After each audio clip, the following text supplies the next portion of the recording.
we're going to start over. We are going to start over. So Miss Sandra and Miss Debbie, can you hear me now? Can you hear me now?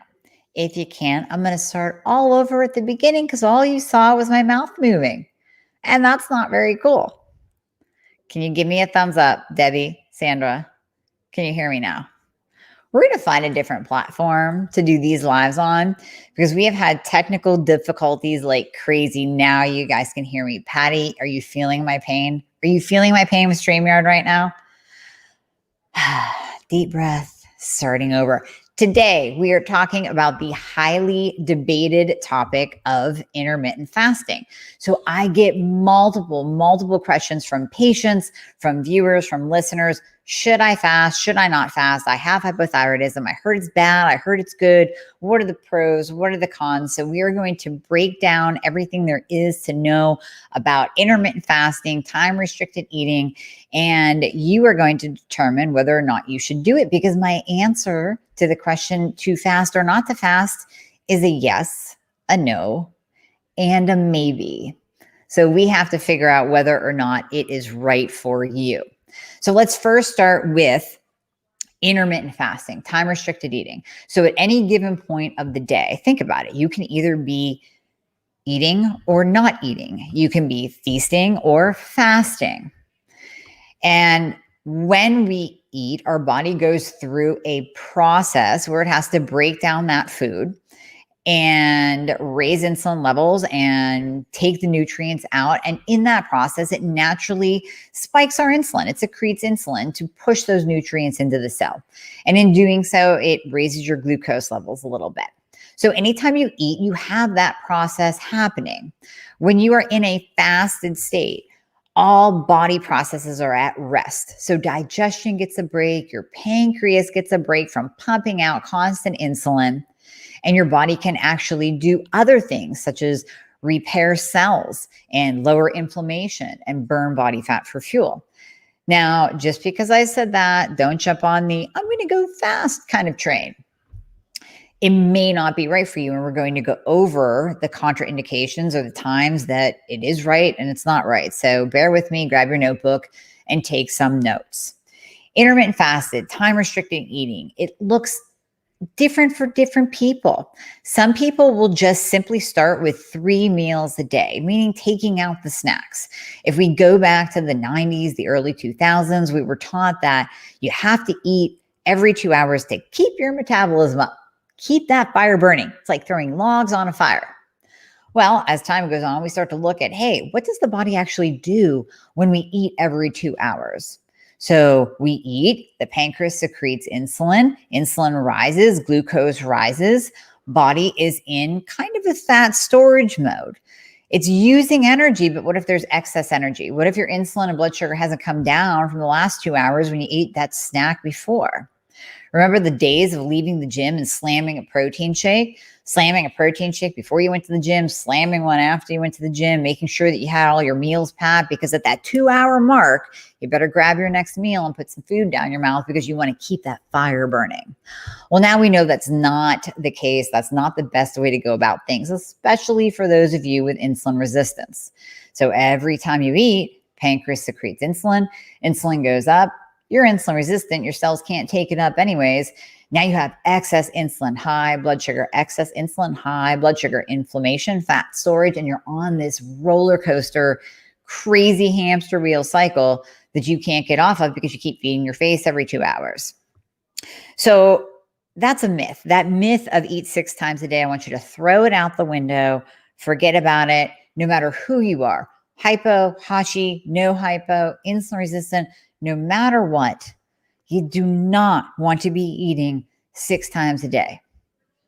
Unless you're a 200-pound bodybuilder getting ready for a competition and we need to pack on some muscle and you're in the off season. Actually, you're not getting ready for a competition. You're in the off season because we want to put weight on you and we want to put muscle on you. And then we're going to throw food in your mouth every 2 hours. But other than that, that is not even a health way to go about things whatsoever. So with hypothyroidism, insulin resistance so often accompanies it. So it's worth mentioning the insulin resistant piece because we see it so often tied in with hypothyroidism and Hashimoto's. So the last thing that you want to do is eat every couple of hours. If you have hypothyroidism, Hashi, and you have insulin resistance tied to it, very, very common, because you're going to perpetuate your bad situation. You're going to create inflammation that's going to downregulate your thyroid. You're going to kick up that insulin, kick up that blood glucose, and stay in that fat storage mode. So you don't want to do that. If we just look at the basic breakdown of food, not the keto camp, the vegan camp, the this diet camp, that diet camp, just look at the basic biochemistry of food and what it does in your body. Get all the diets out of your head. Carbs will raise your insulin, because to process carbohydrates, we know that the pancreas has to secrete more insulin than it does for proteins and fats. Proteins have a moderate effect on insulin and blood sugar, moderate, and each protein can be unique to your body.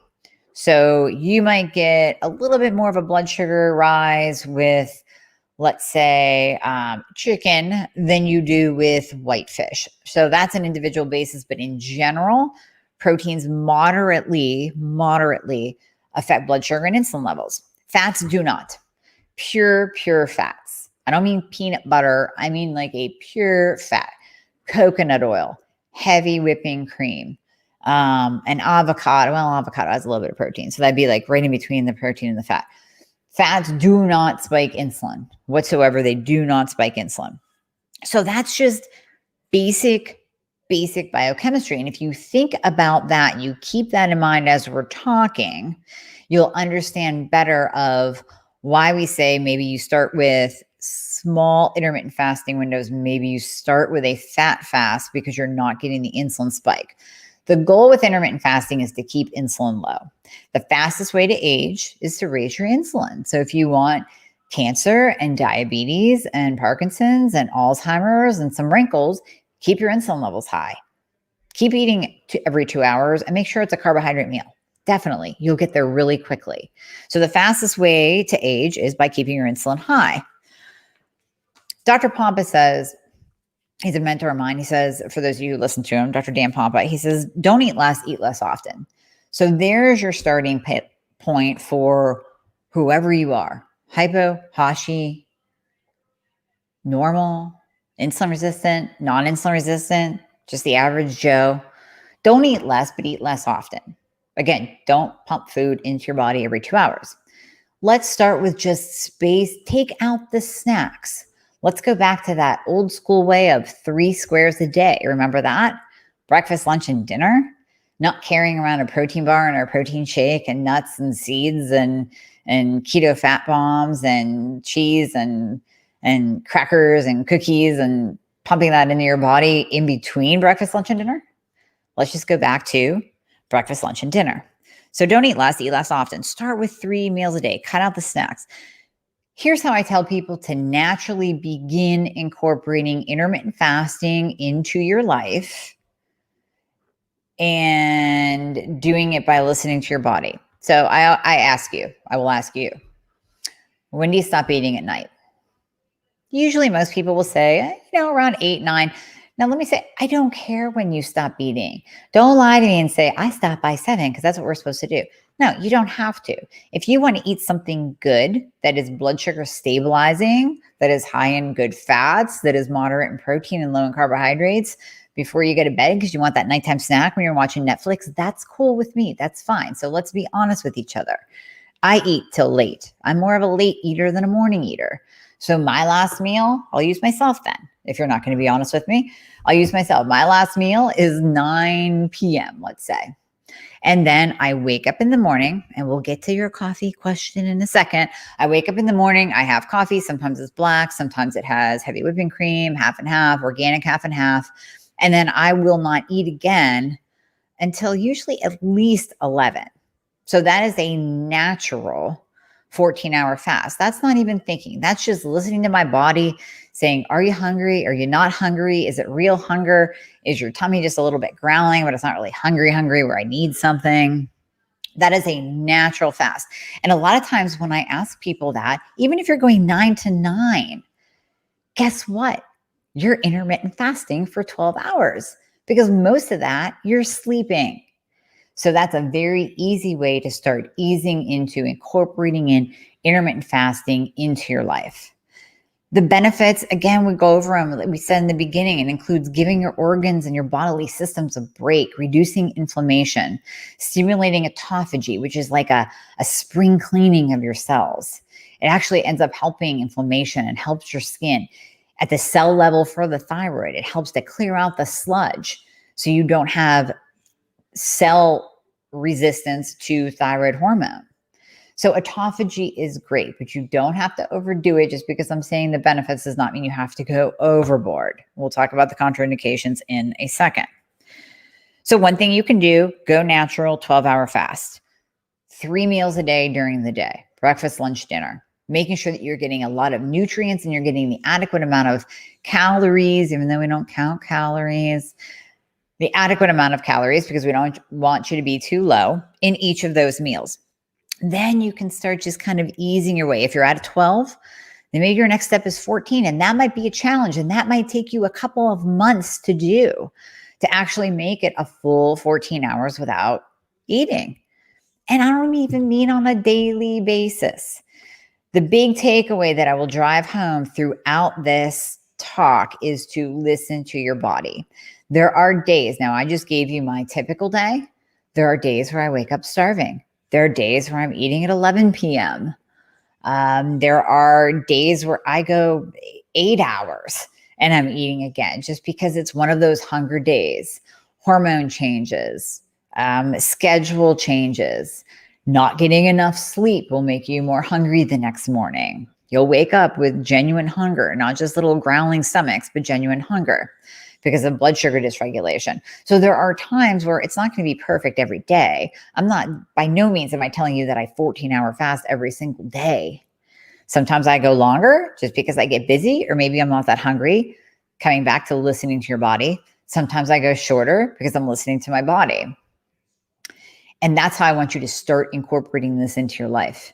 You might be at 12 or 14 the rest of your life, and that's okay, because those 12 and 14 hours are times that your body is doing spring cleaning. There are times that you're bringing down your insulin. You're giving your digestive system a break from having to work so hard to process the food that you're putting into your mouth every few hours. So you're giving that a break. You're saying, you know what, we're going to take some stress off of you. You don't have to work every 2 hours. You get to work 3 times a day. That's a win.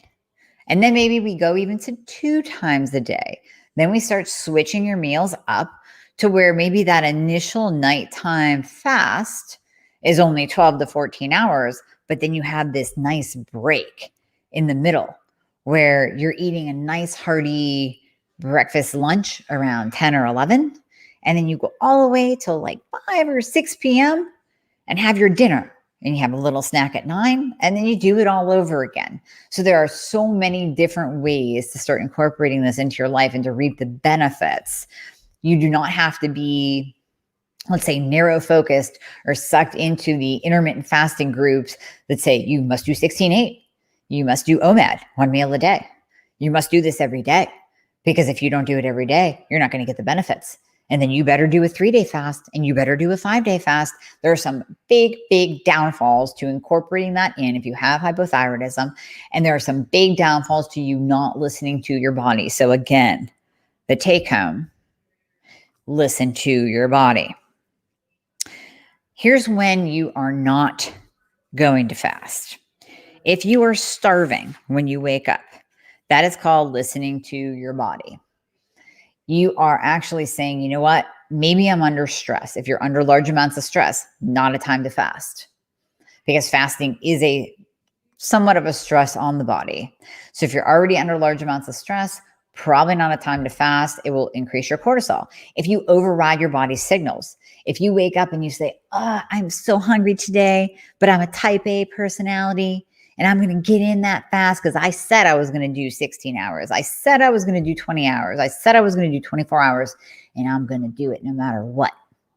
You're going to increase your cortisol levels. It is going to work against you. I promise you. Set aside your type A personality when it comes to intermittent fasting, because you have to tune in and you have to listen to your body and listen to your body's signals. If your thyroid is not optimized, that is not a time to incorporate intermittent fasting. Maybe you start out with doing that intermittent fasting in the middle of the day, where you have 2 larger meals, or you just go to 3 meals per day. Maybe you start with just 12 hours, and that is a win, and you carry that out until we get your thyroid optimized. You do not want to force intermittent fasting when your thyroid is not optimized.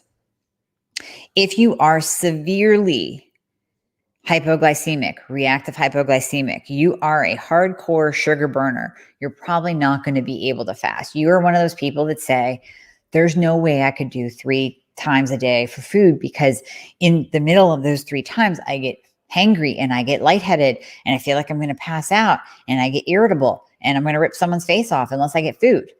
You are a sugar burner. You are relying on all those sugar and carbohydrate foods that you pump into your body. Your glycogen stores are full, and you are rising and falling with your blood sugar throughout the day. It's not a good scenario whatsoever, and it's not going to allow you to fast. Now, this could also be because your thyroid is not optimized. If your thyroid is not optimized, you're probably going to be more insulin resistant. You're going to be reactive hypoglycemic, and you're not going to be able to fast. It is going to suck. You're going to hate life. I don't recommend doing it then. If your thyroid is not optimized, your cortisol might not be balanced. So we need to work on your thyroid first, because the last thing we want to do is incorporate intermittent fasting and have it be a stressor on your body and have more cortisol pump up. And then cortisol will get in the way of T4 to T3 conversion. Then your thyroid drops even more, and it's a vicious cycle. So if your thyroid is not optimized, not a time to fast. And you might not even be able to do 3 meals. You might have to do 4 meals a day to start. You might have to do a fat fast, meaning all of your meals, and this is a great way to jumpstart yourself from shifting into being a sugar burner to a fat burner, rather than just going keto, which is low carb. That's one way to shift your body over. And you don't have to do it all the time. You don't have to do it full time. But to get that shift from being a sugar burner to being a fat burner, you have to drop your carbs and stop feeding your body sugars and carbs.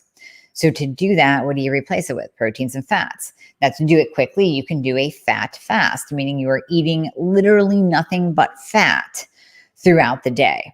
And if you have to give yourself something every couple hours just to mentally take that food in to stabilize yourself, you do a half an avocado, you do a couple scoops of coconut oil, you do a steak that's going to give you some protein, but it's more fat, get a nice fatty cut of steak, then that's one way that you can at least start your body onto a fast, quote unquote, by doing a fat fast if you don't believe that you can make it doing just 3 meals per day. If you do want to start with the 3 meals per day, I say that you naturally, going back to what we know the foods do, I'm going to recommend doing lower carbohydrates. Now, some of you might have heard that going low carb for your thyroid is bad. You need the carbs for T4 to T3 conversion. You need to cycle. So yes, you can do low carbs to push your body from being a sugar burner to a fat burner. And then every so often have a higher carb day with the good carbs. Throw in sweet potatoes, throw in butternut squash, increase your carbohydrates in the form of good carbs. And then that will at least bump those carbohydrates up enough that it will not downregulate your thyroid from being low carb for too long. It's just a natural way of eating. And again, it's going back to that message that I'm sending you. Listen to your body. Listen to your body's signals. Many times your body is telling you, especially if you're a woman and you are still cycling, maybe low carb all the time isn't great. Maybe you want to throw in 1 day a week of a higher carb meal, but please don't let it be pasta and bread. That's not what I'm talking about. Higher carbs in the form of good carbohydrates. Then after you are fat adapted and after you are optimized, then you can start adding in those longer periods of time without eating, those longer periods of fasting, even if it's in the middle of the day. One thing that you can do to see what foods are throwing you out of a fast is get a glucometer. So we talk about glucometers a lot when we talk about insulin resistance. And if you've listened to the last podcast on insulin resistance, you will have heard me say, get a glucometer, test in the morning fasted, test after a meal, half an hour after every meal, every 15 minutes for 2 hours, and record that for a few days or a week or a couple of weeks if you're severely insulin resistant, and see what your numbers are. We want them under 120. Well, the same goes for when you are in a fasted state and you want to incorporate something in, but we want to keep your glucose low. We want to keep the insulin down. We want to keep your blood sugar glucose low. So get a glucometer and test yourself a half an hour and an hour after you eat, quote unquote. So let me give you an example. In the morning, you want to have your coffee, but you don't quite know, does black coffee increase my cortisol and thus increase my blood glucose? Or am I better with maybe a tablespoon of butter in my coffee, maybe heavy whipping cream in my coffee? Maybe that fat in your coffee keeps your cortisol and your glucose response low. So test. Get a glucometer, test before you drink it. Write down your number. Test on a couple different fingers too, because you can get a wacky number if you just do one. Test on a couple different fingers, both hands, write it down. Let's say, hypothetically, you're an 86. And then you drink your black coffee and you test 15 minutes and a half an hour afterwards. Because remember, this isn't every day. This is just the trial and error piece. So you test 15 minutes, half an hour, maybe an hour after you drink your coffee, and your blood sugar goes to 120, 125. Okay, well, then the next day, guess what? That just threw you out of your fast.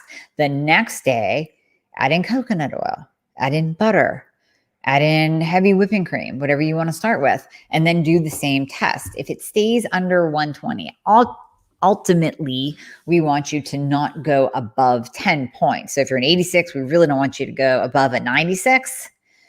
But if you're under a 120, that is a proper glycemic response to that food. And you can actually stay in a fasted state and you're keeping your blood sugar response and your glucose response low. So let's say the one day you do black coffee, you test, you're an 86, you go to 120. Whoop, that's not right. So then the next day you add in some heavy whipping cream and you go from an 86 or a 90 to 99, 96, 99, 95. Good. Then you are staying in a low blood sugar, low insulin fasted state, and you can incorporate that and still remain fasted. The same goes for bone broth. That's a great way to be in a fasted state, but still get some sodium, especially if you add some sea salt to your bone broth. It kind of, that warmth kind of satiates you and allows you to go a little bit longer. That's great to add in the middle of the day. If you are doing 2 meals a day and you're trying to incorporate intermittent fasting in the middle of the day, that's a great way to kind of extend your fast too. But you have to test and you have to see how that food responds in your body. If you are starting out because you're a sugar burner and you're going to start out on a fat fast, like we just talked about, then maybe you test after you eat that fatty steak. We don't know what it's going to do. We can tell you what it's probably going to do because we just went over what does carbohydrates and proteins and fat do in the body in terms of the blood sugar response and the insulin response, but test yourself. You don't have to be keto, but you still need good fat, and you probably need to drop your carbs in order to shift over from being that sugar burner, which I don't want you to be anyways, no matter who you are, into being an efficient fat burner. So let's go over, based on that, who should not do fasting, who just shouldn't do it.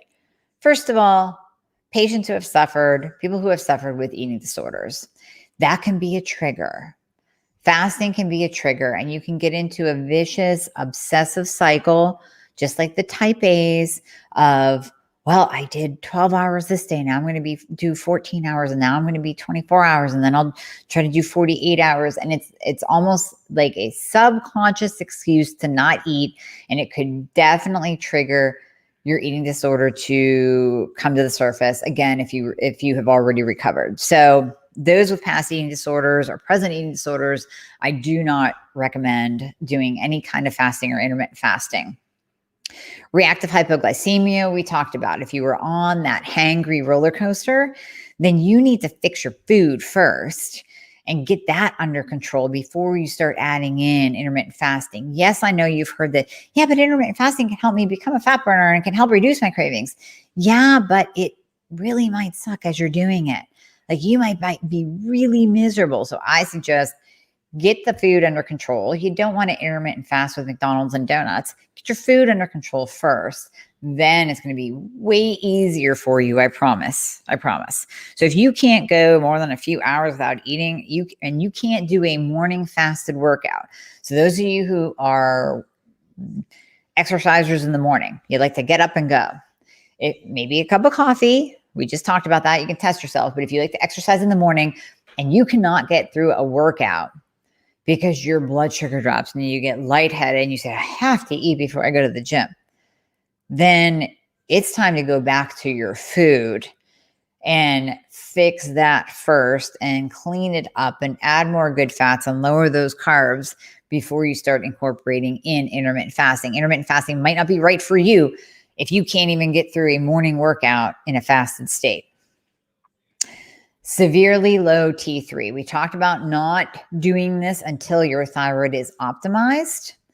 If you have severely low T3 levels, intermittent fasting it's not a time to incorporate that in. We need to focus on getting those levels up. And by severely low, I really mean anything like 2.5 or below. I mean, that is bottom of the barrel basement low. Throw the conventional standard lab range out the window. We have talked about that over and over again. Yes, functional is 3.5 or above, or functional optimal is 3.5 or above, 4 or above. If you're 2.5 or below, you are severely low. And that is not a time to incorporate in intermittent fasting. We want to work on that first and get you more optimized first, usually through the use of T3 medication, making sure that all your pathways of T4 to T3 conversion are optimized, like cortisol, like iron, ferritin, insulin, and see all of those are tied into the intermittent fasting, because if you try to incorporate it in and you have low T3 and then you pump up your cortisol and you're relying on something like Synthroid Levo or Armor or NP, and you're relying on that T4 to convert over and you have high reverse T3, you're just perpetuating the problem by pumping up that cortisol. So that is not a time to intermittent fast. It might be a time to start changing up your diet because we don't want high insulin. It might be time to lower those carbs. It might be time to do a fat fast, but it's definitely not a time to intermittent fast because we don't want your cortisol levels high. Thyroid patients who eat multiple times a day are increasing their leptin. So this is where we go into the why should you incorporate in intermittent fasting if you have hypothyroidism or Hashimoto's. So we're kind of going back and forth. We talked about who shouldn't. Now we're talking about who should. So we said in the beginning, a lot of times, many times, hypothyroidism is tied to, very closely tied to, and seen with insulin resistance or prediabetes or type 2 diabetes. So with eating multiple times a day, if you are a thyroid patient, you are going to increase your leptin. Leptin is the satiety hormone. We don't want leptin pumping out because then you get leptin resistance, the same as insulin resistance. So we talked about insulin. Insulin's pumping out, can't get to the cell. So if you keep pumping out leptin, you're going to become leptin resistant, which will then shut down thyroid physiology and functioning of the thyroid gland. And then we also know that leptin resistance and insulin resistance are closely tied together. So high insulin levels from eating 6 times a day will interfere with T4 to T3 conversion of the thyroid hormone. So you have to really kind of be careful when you are eating multiple times a day with a thyroid problem, because you could actually develop and cause your very own leptin resistance and insulin resistance if you don't have it already. So that's one reason to at least incorporate in the 3 meals a day, cut out the snacks, and just start inching your way into incorporating in intermittent fasting. So thyroid patients also need to be careful if you are doing intermittent fasting, if you're doing 3 meals a day, if you're doing 2 meals a day, especially if you're doing 1 meal a day or OMAD. You have to be careful, because if you don't get the right amount of calories, your thyroid function will shut down and thyroid hormones will be deactivated at the cellular level. So you really have to be careful of those low carb diets. We've talked about this before. It has been proven. There is a study that shows that if you eat under 900 calories a day, for 30 days, your T3 can lower by 50% for 6 months. So you have to be incredibly careful and cognizant. And this is the one time that I would say, get out your little apps, track your calories, because if you are incorporating in intermittent fasting, you better be sure that you're getting the right amount of calories, preferably in the form of mostly fat and then moderate protein and then lower in the carbohydrates, and especially being gluten and grain free for my Hashimoto patients. You want to be sure that you are getting the right amount of calories because you do not want to deactivate the thyroid hormone from getting into the cell because you are in a starvation mode. Last thing you want to do. Okay, so how to start. We've talked about this. We're going to go over it again. The biggest point that I need to drive home is to do it naturally.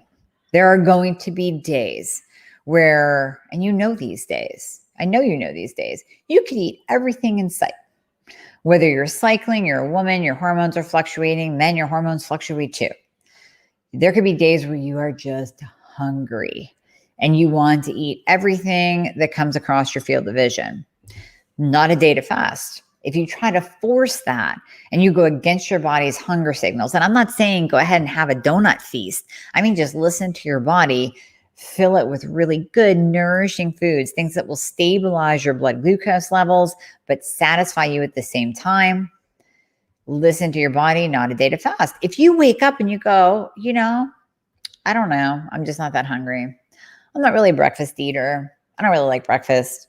I really don't get hungry until like 11. Wow, today I don't even feel hungry. I know it's 11 and this is the time that I normally eat, but I don't feel like food right now. I'm just going to wait until I'm actually hungry. And you actually start listening and tapping into your body's own hunger signals. Not only will you become just a better patient advocate for yourself because you're going to tune into your body and you're going to learn to listen to your body, but you're going to prevent the downside of intermittent fasting, the cortisol spikes, because it's a stressor on the body instead of a natural behavior. You'll be listening to your body and incorporating in intermittent fasting without it being a struggle, without it being this gritting your teeth goal that you need to achieve. It's going to happen naturally. So think about the time that you stop eating. Think about the time that you start eating. Are you already doing 12 hours? If you're already doing 12 hours, then go 13. And don't beat yourself up if it takes you 2 or 3 months to even make it to 13. Don't beat yourself up if it takes you 6 months to make it to 14 hours a day. And then maybe one day a week you throw in a 16-8 just because, hey, it happened naturally. That's 16 hours of fasting, 8-hour window of eating. So in that 8-hour window, you could do your 3 meals a day. Maybe you only get in 2 meals a day because it's only 8 hours. Listen to your body and figure out what's going to work for you. So at the end of this, I don't have a yes, no answer. It really is a maybe. There's no one way to do this at all. This has to be absolutely personalized to you. We can do 16-8. We can do 1 meal a day for some people. We can do 3 meals a day. We can do a fat fast. We can do it some days because you're listening to your body and you're letting it happen naturally. If you're in a stressful time, you might not fast at all. You might not make it past 10 to 12 hours, and that is okay. Listen to your body and give yourself a break. If your T3 levels are not optimized, you don't do it. You put it on the back burner. You come back to this, listen to it after you've worked with someone to get your T3 levels optimized, to get your reverse T3 down, to get your thyroid working properly, getting on the right medication, checking all those other markers like cortisol and insulin and iron status and ferritin and your vitamin D level and your zinc and your copper and your magnesium and your selenium and your iodine. Then you can come back to this and start incorporating in intermittent fasting. I hope this clears a lot of the confusion and the fog surrounding this topic. You can listen to 5 different podcasts and get 5 different points of view of what you as a hypothyroid patient, as a thyroid patient, as a Hashimoto patient should do. I'm going to cut through all that crap. I'm going to tell you right now, listen to your body. It really is that simple. You don't need books. You don't need podcasts. You don't need multiple blog posts to figure out what to do. Listen to your body. Don't eat less often. That's the first place to start. 3 meals a day. Go back to old school. Your body was made to do that. Feast or famine. Our bodies were ancestrally made to do that as well. There were times we were feasting, there were times we were famining, not eating. Famining, is that a word? Listen to your body. If you're hungry, eat. If you're not hungry, don't eat. It's that simple. You're not on a clock. You don't have to force feed yourself every couple hours. Put that out of your head, out of your world, out of your line of sight. No one said you have to force feed yourself. I want you to listen to your body. So if you want more information on what I do, you can go to my website at amiehornaman.com. You can always book a discovery call on the book a call page. You can watch an intro video on how I work one-on-one with patients. And as always, please share this because people need this knowledge. There's too much muck and confusion out there. This is a really great way to sort through all the crap. So share this with those that you love and those that you don't love because, we have to love our enemies too. And as always, ask me questions, leave comments. If you're listening to this on iTunes or Apple Podcasts, please leave a review. I read all of them. I'll read them on air. I love them and I appreciate them. And you have no idea how much that helps us get to the top of the Apple charts so that we can reach more people and help more people. So you leaving a review is actually helping somebody else. Think about that. Okay, so time to get to all of your questions. I'm so sorry about the technical difficulties in the beginning. Donna, hi, is beach weather over? I'm assuming beach weather is over for you. Miss Elaine, not so early here now. It's daylight savings time. Oh, yay, Elaine. Yay. So now it's like 5:30 a.m. your time instead. Elaine, you're saying LDN messes with my appetite. Have to remind myself to prepare a tasty, nutritious meal. Ooh, that's a good one. So anyone else on LDN, does it mess with your appetite? Food as medicine. I guess it will take a while to even things out. So those famining, if it wasn't a word, it is now. Damn straight, Elaine. So great comment on the LDN. So this can happen with LDN. This can happen if you're on metformin. This can happen if we're treating your insulin resistance with berberine, where people just flat out say like, oh my gosh, I have no appetite. I don't know what to do. I have no appetite. And it's not just a one day thing. It's not just like, oh, I'm under a lot of stress. I lost my appetite. It's an ongoing day after day after day thing. And at that point, like you're saying, Elaine, we actually have to think and say, I'm going to have to get some food into me because I cannot keep starving myself. This isn't good. I need some nutrition. Food is medicine. So that would be the only time that I would say you have to force yourself to eat.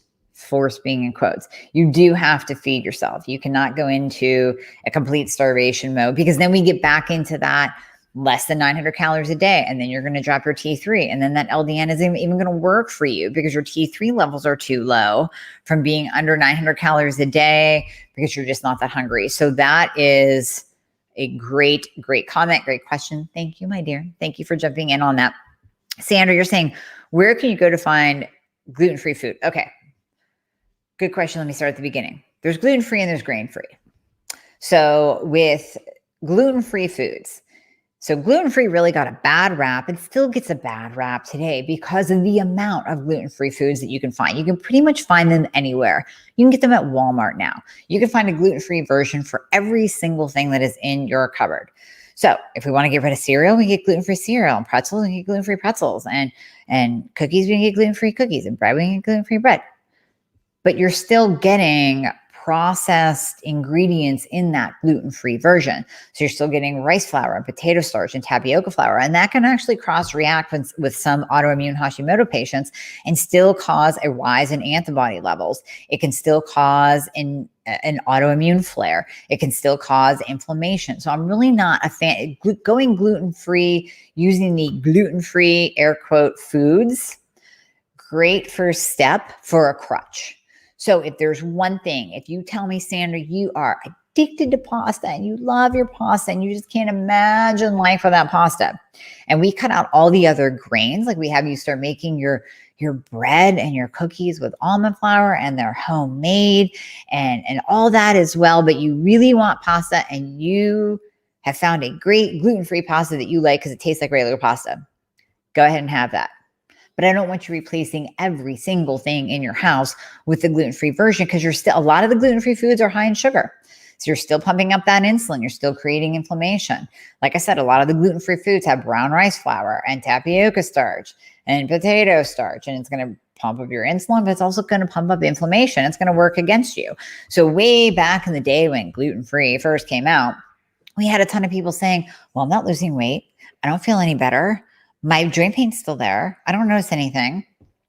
Well, yeah, hello, because you're replacing all of your foods with the gluten-free version. I actually have on my desk. This is a great book. I'm going to grab it for you. No Grain, No Pain. Dr. Peter Osborne. You guys heard him? He's like the gluten-free guru. Really breaks it down well in this book.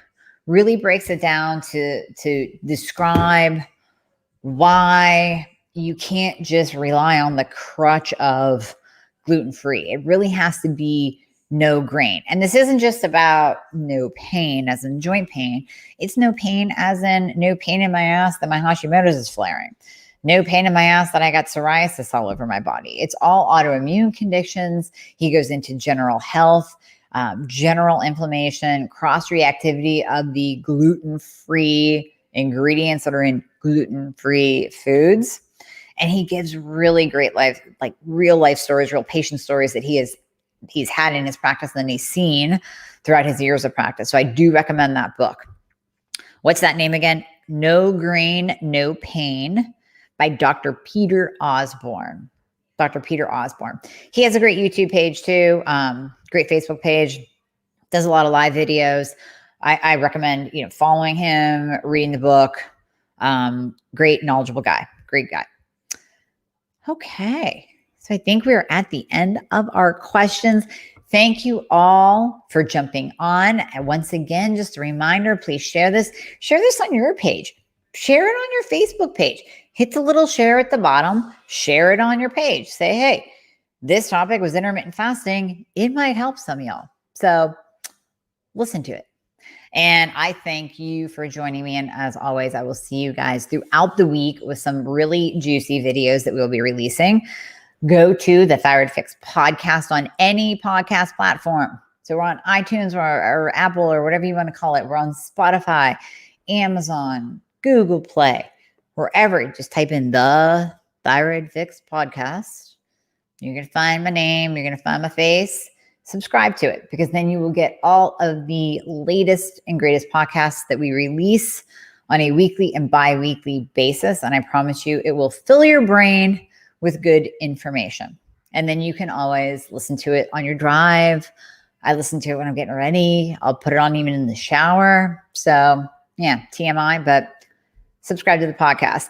And thank you, Elaine, for calling me Shiny. I love you so much. Dr. Shiny Amie. Love it. All right, you guys, have a great day. I'll see you this week.